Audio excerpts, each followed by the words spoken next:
अभी आप देख रहे हैं कि मैं सीधे सीधे जो जा रहा हूँ आप लोगों को दिखाने के लिए, वो है भृगु कमंडल। यहाँ बहुत बारी आपने अगर मेरे को सुना होगा तो मैं अमरकंटक में विशेष स्थान भृगु जी की तपस्थली उसके बारे में बताता रहता हूँ। जहाँ भृगु जी ने तपस्या की और तपस्या करने के साथ जब वो समाधि से बाहर निकले तो उन्हें लगी प्यास, और जब प्यास लगी तो जहाँ वो बैठे थे एक बड़ी सी शिला, और संकल्प करने से ही, संकल्प मात्र से कि प्यास लगी है, उन्होंने हाथ जैसे ही बढ़ाया तो पानी निकाल के पी लिया। लेकिन जो उन्होंने पानी पिया वो एक स्थान अपने आप में बड़ा विचित्र है। जब उन्होंने पानी पिया तो एक शिला के अंदर छेद हो गया, मतलब हाथ डाला अपने आप छेद हो गया, और आज तक उसमें कभी पानी ख़त्म नहीं हुआ। उसके अंदर हाथ डालोगे तो मीठा पानी निकलेगा, निर्मल। और एक और गजब की बात कि उस शिला में कहीं से भी पानी आने का कोई स्रोत नहीं है और बाहर जाने का भी नहीं है। लेकिन वो पानी आता कहाँ से है, आपको दर्शन कराता हूँ मैं। पहले तो ये रास्ता देखिए जहाँ से मैं आ रहा हूँ।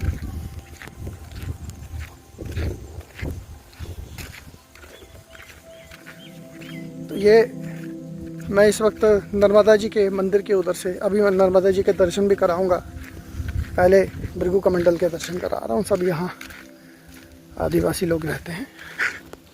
अब रास्ता शुरू हो गया है। ये जो आप मेरे साथ सफ़र कर रहे हैं, पहले तो चारों ओर की हरियाली देखिए, पूरा एक प्राकृतिक नज़ारा है।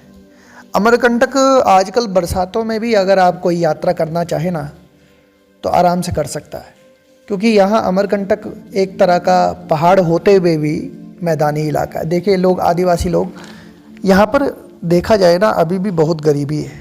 लोगों के मकान बहुत मात्रा में जो है कच्चे हैं, उसके ऊपर लकड़ी के ऊपर कोई तिरपाल लटका रखी है। लोग पानी लेने के लिए अभी भी लोग नदी, तालाब, इन पर जो है निर्भर हैं। लोगों के घर सुविधाओं की कमी है, लेकिन लोग चला रहे हैं अपना, और ये लोग अपने आप में खुश भी हैं, प्रकृति से जुड़े हुए लोग हैं। और ये सामने जंगल है। इस मैदानी इलाके के नीचे ही गहराई में, अब ये आप देख रहे हैं, मैं थोड़ी सी स्पीड बढ़ा दी है मैंने वीडियो की, ताकि आप लोग जल्दी से जल्दी कमंडलों के दर्शन कर सकें, भृगु कमंडल के। यहाँ रास्ते में एक से एक भयंकर हिंसक जीव जंतु भी, भगवान की कृपा रहे तो इनसे बचे रहेंगे, नहीं तो इनके दर्शन हो जाते हैं। वैसे कहते कुछ नहीं है, परंतु फिर भी अपनी सुरक्षा तो होनी चाहिए। रास्ते में चलते हुए मैं तो भगवान का कवच भी पढ़ रहा था, क्योंकि कवच पाठ करने से हर प्रकार की जो बाधा होती है उससे आपका हमेशा बचाव रहता है। अब खाली जीव जंतुओं की बात नहीं होती, जंगल है, जंगल में अदृश्य सूक्ष्म रूप में भी बहुत सारी चीज़ें ऐसी होती हैं जिनसे आप अगर कवच का पाठ करें तो आपका बचाव रहेगा। अब यहाँ आप पहुँच गए हैं। यहाँ पर सबसे पहले, यहाँ पहले कुछ नहीं था, तो मैं यहाँ 10 साल के बाद आ रहा हूँ। कभी मैं यहाँ रहा हूँ, जीवन काटा मैंने अपने। तो यहाँ एक देखिए, पहले यहाँ थोड़ा सा टीन लगा था, जंगल विभाग ने उखाड़ के ले गए। साधु संतों को भी परेशान किया जाता है, बेचारे रह रहे हैं। मैंने कहा चल बाद में आके बैठूँगा, तो फिर पहले मैंने नीचे जाके दर्शन किया। तो देखिए आप, ये यहाँ से थोड़ा बहुत अब सुविधा बन गई है, पहले कुछ नहीं था। ये जो सीढ़ियाँ बनी हैं, पहले तो ऊबड़ खाबड़ था। यहाँ पर कोई एक पहले साधु रहता था, वो निकल गया, अब दूसरा साधु आके यहाँ रह रहा है। तो ये देखिए, जैसे यहाँ से उतरते हैं हम तो गहराई में आपके सामने वो शिवलिंग दिखा आपने, छोटा सा शिवलिंग, ये भी नहीं था, रख दिया बाद में। भगत लोग होते हैं कि हम शिवलिंग स्थापित कर दें, नर्मदा का किनारा है, कोई ना कोई जल चढ़ाएगा तो उसका पुण्य मिलेगा। तो ये लाल पत्थर है, अमरकंटक का पत्थर लाल ही होता है। इसकी भी एक अलग कहानी है, वो बताऊंगा। अमरकंटक का ये पत्थर लाल क्यों है। ये है भृगु कमंडल। कमंडल ही हुआ, साधुओं का जो पात्र होता था ना पानी पीने का, वो कमंडल ही होता था। साधु का कमंडल उसके साथ हमेशा रहता है। तो यहाँ पर बैठे थे और प्यास लगी तो हाथ घुसा दिया, और हाथ घुसाया तो पानी निकल आया। देखिए, देख रहे हैं आप पानी, ये है इसका जल, और पीने लायक है, ऐसा नहीं कि नहीं है। मैंने फिर यहाँ से जल निकाला, पहले भगवान शिव पर इस जल का अभिषेक कर दिया 5 बारी। क्यों? पंचवक्त्रम। तो भगवान पंचवक्त्र हैं, 5 मुख है ना भगवान के। पंच तत्वों का भी वैसे भी भगवान समावेश है इनमें। तो भगवान का मैंने थोड़ा सा अभिषेक मंत्र बोला और अभिषेक करवाया। ये है भृगु कमंडल, बड़ा विचित्र है। देखिए, कहीं से पानी आने का कुछ नहीं है, एक अपने आप में बड़ी विशाल झीला है। ना यहाँ नदी है, ना यहाँ पर झरना है, ना तालाब है, ना कुआं है, लेकिन ये पानी देख रहे हैं आप, सदियों से ये पानी इसमें है। ये हम लोग तो आज देख रहे हैं, लेकिन कब से होगा इसमें जल, कौन जानता है। तब थोड़ा मैंने अपने पे छिड़काव किया, है ना। और फिर इसी के आगे बारिश लगी हुई थी। आपको एक और चीज़ बता दूं, मैं बारिश में ही चला हुआ हूँ, क्योंकि ऐसे देखने को तो बहुत सारी चीज़ें हैं यहाँ पर छुपी छुपी, मतलब ऐसे ऐसे रहस्यमयी गुफाएं हैं जो लोगों को नहीं पता, और मुझे पता है। और आज भी वहाँ पर अनुभव होता है कि वहाँ कोई साधना कर रहा है, कंदराएँ हैं। ये देखिए, पहली गुफा तो यही है। मैं इन गुफाओं के अंदर गया हुआ हूँ, पर मैं अभी नहीं जाऊँगा, ठीक है ना। और बस थोड़ा सा दिखा रहा हूँ यहीं से। इसके अंदर घुस के साधु संत जो है अपनी तपस्या कैसे रहे होंगे, कैसे की होगी। और ये वो साधु नहीं रहे होंगे जिन्होंने चूल्हा लगाया और खाना बनाया और खा लिया, उनको फिक्र रहती थी। यहाँ वैसे साधु रहे होंगे जिनका अपने भूख पर, प्यास पर नियंत्रण रहा होगा। आजकल तो जो आज भी हैं तपस्वी, लेकिन शरीर का धर्म तो यही है कि भूख लगती है, प्यास लगती है, तो इसलिए उसकी आवश्यकता पड़ती है। लेकिन गुफाओं के अंदर एकांत में संसार से कटकर अपने भजन में लीन हो रखे हैं, ऐसे साधु दुर्लभ है। आज भी दर्शन, मतलब ये घनघोर जंगल है यहाँ इन जंगलों में एक से एक वनस्पति है जो रात्रि में अपने आप में चमकती हैं। दिव्य वनस्पतियां हैं इस जंगल में, एक से एक यहाँ औषधियां पाई जाती है। ठीक है महाराज, चलता हूँ। फिर मैंने आगे की यात्रा शुरू की, और शुरू क्या करनी है, मैं इस यात्रा को पूर्ण नहीं कर पाया क्योंकि 10 सालों के गैप में काफ़ी कुछ बदल गया है और विस्मृति हो ही जाती है। और यहाँ मैं जहाँ ले जा रहा हूँ वो एक जगह है, सिद्ध विनायक फरसा गणेश। फरसा पकड़े हुए हैं, 8 दिशाएं हैं यहाँ पर अमरकंटक की। 8 दिशाओं में अलग अलग गणपति यहाँ रक्षा करते हैं इस वन की, इस क्षेत्र की। मैं अकेले ही इस एकांत जंगल में निकला हुआ।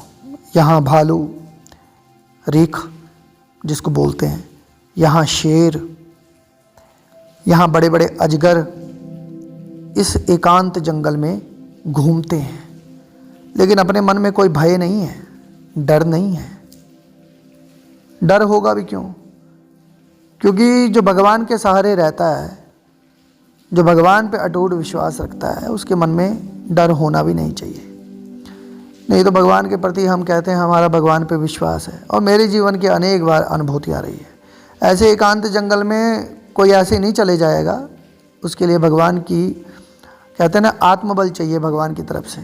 वो आत्मबल भगवान ही देते हैं, वो भजन के बिना नहीं मिलता। इसलिए भगवान का पाठ, पूजन, मंत्र जप, उपासना, पाठ ये करते रहना चाहिए। हृदय में मजबूती आती है, ठीक है ना। तो आप देख रहे हैं इस वक्त यहाँ मैं नीचे गहराई में जा रहा हूँ, परंतु एक चीज़ थी, आगे की वीडियो वहाँ की मैं नहीं बना पाया। बस कारण है कोई, बस इष्ट कृपा या प्रभु कोई प्रेरणा कर रहे थे, इतना ही कहूँगा। सिंधूरारुण विग्रहां त्रिनयनां माणिक्यमौलिस्फुरत् तारा नायक शेखरां स्मितमुखीमापि नवक्षोरुहां पाणिभ्यामलिपूर्णरत्नचषकं रक्तोत्पलं बिभ्रतीं सौम्यां रत्नघटस्थरक्तचरणां ध्यायेत् परामंबिकाम्। इस वक्त एकांत जंगल में, वन में आप लोग देख रहे होंगे कोई नहीं है मेरे साथ। निकला हुआ हूँ, भगवान के विश्वास से ही चल रहा हूँ। यहाँ पर अब समझ लो जंगल है तो जंगल में क्या क्या नहीं होता, लेकिन दिल में, हृदय में एक भी भय नहीं है। कारण भगवान का विश्वास, आत्मविश्वास। आज तक ऐसे ही सफ़र किया है जीवन में, और किसी की आवश्यकता नहीं पड़ती साथ में चलने के लिए। कोई टूरिस्ट गाइड नहीं, कोई कुछ नहीं।